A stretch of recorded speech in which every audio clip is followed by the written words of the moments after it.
মাছটা আপনাদের দেখাবো সাপিলা মাছ আর চান্দা মাছ পেঁয়াজ আর টমেটো দিয়ে রান্না করব। এখানে একটা কাঁচা টমেটো নিয়েছি আর পাকা টমেটো নিয়েছি, আমাদের স্বাদের টমেটো দিয়ে রান্না করব। মাছগুলো দিয়ে নিলাম। আমি চচ্চড়ি রান্না করবো, তাই পেঁয়াজের পরিমাণটা আমার বেশি লাগবে, তো পেঁয়াজ দিয়ে দিলাম বেশি করে। টমেটোগুলো দিয়ে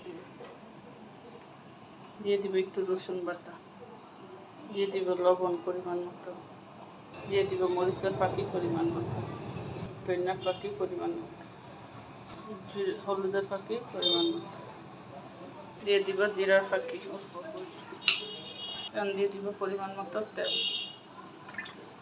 দিয়ে সবগুলো আমি ভালো করে মেখে দিব। এখন এগুলো আমি ভালো করে মেখে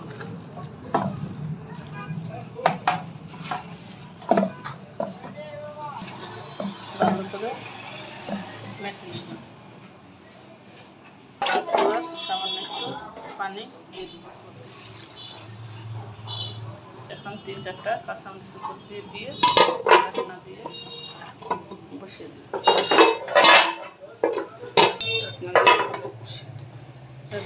আমার মাছের ঢাকনাটা তুলে দিব, ঢাকনাটা তুলে দেবো নাড়াচাড়া করতে।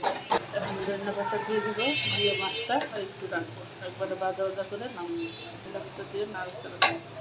আমার মাছটা বাজা বাজা হয়ে গেছে, এখন নামিয়ে এই যে কেমন দেখতে হয়েছে আবার রান্না করাটা চচ্চড়ি। অবশ্যই সবাই কমেন্টস করে জানাবেন।